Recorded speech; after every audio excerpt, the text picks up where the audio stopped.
Joining us now from Benghazi is Ibrahim Ozer. He is the Director General for Disaster Management at the Turkish Red Crescent. So we spoke on the first day that you had just arrived. Talk to us about the challenges you and your team have faced there. Hi, good evening, everyone.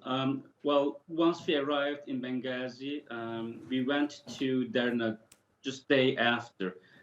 It was a long journey. It wasn't easy to get to Derna. There's so much traffic. There's so many cars and civilians on the way. It took us about 7 hours to get there. We just got back today from Derna.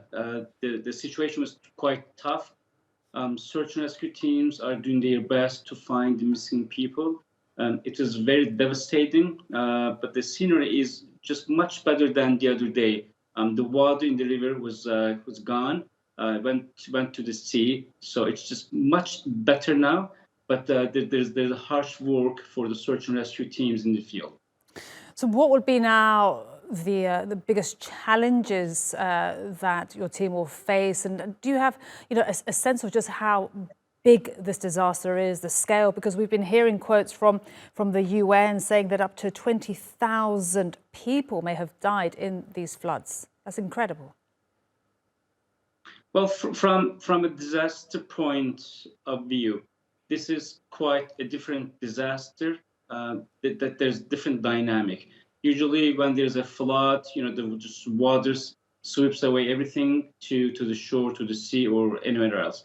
But that one is quite different. When you go to the field, the ground looks like there's a storm or there's an earthquake. Mm-hmm. So it just happened at the same time. It's just so much bigger than that we imagined. Mm-hmm. It wasn't just like a storm. It was like an earthquake hit. Almost all the buildings, 1/4 of the city was completely gone.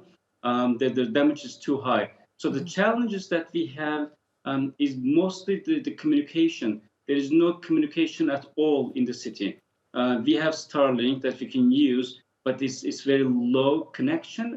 It's not just too high. And once we leave the scene to some point of another city, we lose connections. It doesn't work at all. That makes it quite hard to get in touch with all these search and rescue teams or our team workers. Ibrahim, what next then for the Turkish team? Will they bring more aid from Turkey? Because as you said, this is bigger than you imagined. In coordination with AFAD, there's a coordination center established already. In the core of Derna, Spanish search and rescue teams, Italians also joined. Now the city was divided into 4 different parts, 4 different sectors.